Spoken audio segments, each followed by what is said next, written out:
Hey guys, so today's video is going to be my update on why I've quit Differin. If you've been following me on this journey, then yes, you may have guessed that I'm no longer using it anymore. I don't think I've made a video on YouTube discussing why, so yeah, today is going to be exactly that, so stay tuned and let's jump straight into it. So just a little recap for any of you guys who are not subscribed to this channel. I'd love you to subscribe, but just in case you're not, then let me just run through what has been going on up until the point of me quitting Differin. So I think it was about a year and 3 months ago I started tretinoin, which is just like Differin, a topical retinoid, and I was using it mixed with clindamycin. So clindamycin is a topical antibiotic that is great for acne-prone skin. So I was using that for almost 6 months, and the strength of the tretinoin in this topical product called Tretinoin was 0.025%, and it was in a gel form, which I really liked. I got on with it really well. I had like a little bit of a purge in the beginning, and yeah, you can check out my updates because I'll just put a little link on the screen now, so go and check that video out if you want to find out specifically about Tretinoin. But I moved on from that and I actually started to use a higher strength of tretinoin without the clindamycin because I didn't think it was necessary to use a topical antibiotic indefinitely. So I stopped using that, started using the tretinoin on its own at 0.05% in a cream formula, and again it was working super well. Again, that's all in my playlist, so I'll let you guys check that out in your own time. But anyway, I then moved on a few months ago to try Differin, which is adapalene, and it's 0.1%. And this stuff I picked up from my GP. So to give you guys a backstory, in the UK, you can find tretinoin, but you have to find it privately, like not through the NHS, which is our healthcare system. You have to go and actually purchase it, and I think it costs like 70-80 pounds for like a really small tube. So I wasn't really prepared to do that, and the only tretinoin that's available on the NHS is the Tretinoin gel. So yeah, having said that, Differin is available, so that's why I picked it up, because the doctor recommended it to me and I thought, why not, let me give this one a try. It's way more accessible. This stuff I have to find in pharmacies when I'm abroad in Europe, and this obviously is just really easy for me to get hold of. I'd also heard some really great reviews from lots of you guys, like speaking to you on Instagram. If you don't follow me over there, go and check out my Instagram and catch up with me on there, because I'm always having chats with you guys.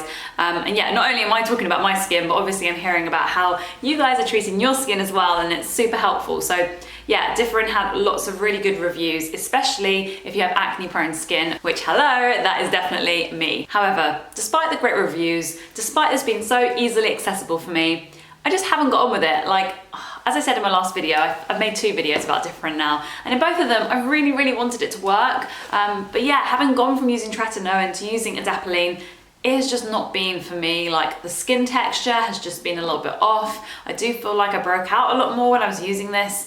And in general, I just didn't see any real improvements. I actually think my skin was worse off using Differin than just using nothing. So that was kind of an alarm bell for me.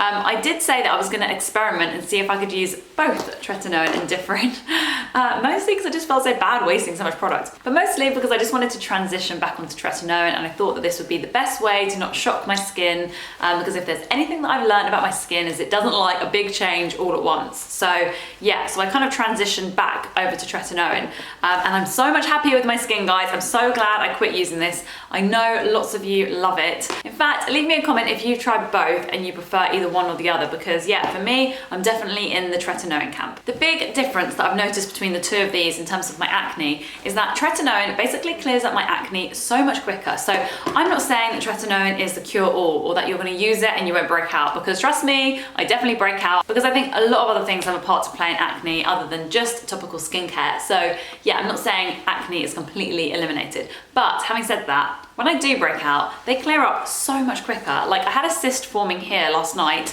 I was at a barbecue and I came home and I was taking my makeup off and I was like, oh, another one. You know that feeling. And today I've woken up after applying tretinoin and it is just gone. Like, I can't feel anything, like nothing. Like, you would never be able to tell that it was even remotely there. So yeah, amazing stuff. Whenever I tried that with Differin, that was not the same result. What am I doing with my hair?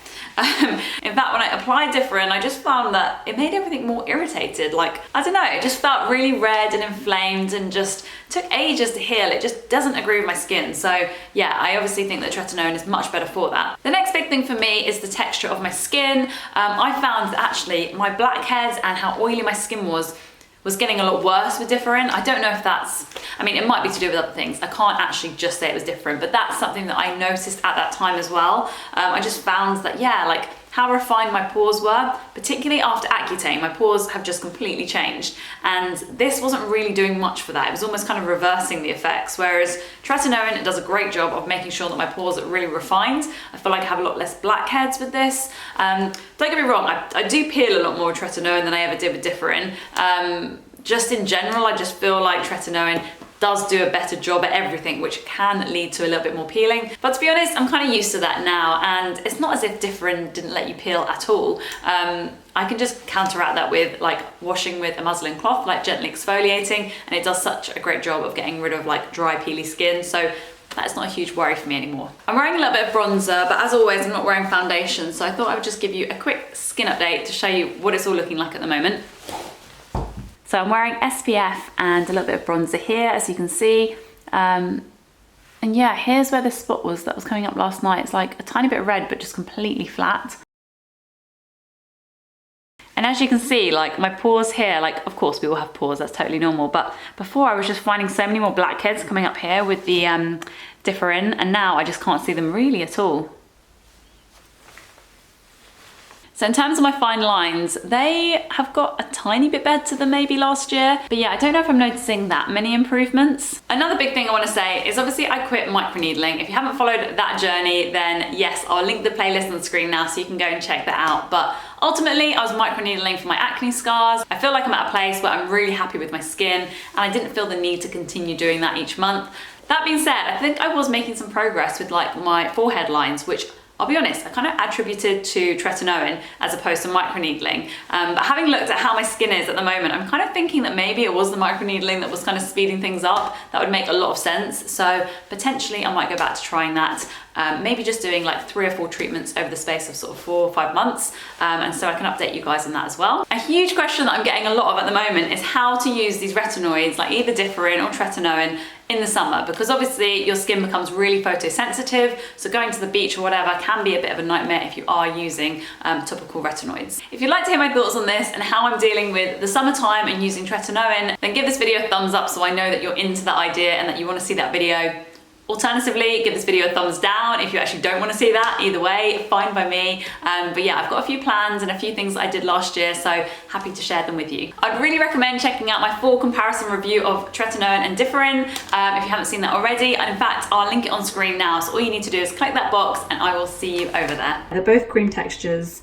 The Differin looks a little bit more like gel, as you can see. Good morning. So I have just got out of the shower, haven't washed my hair obviously, but I have just applied a little bit of moisturizer because my skin's really dry today. I think it has kind of reacted a little bit to the Differin.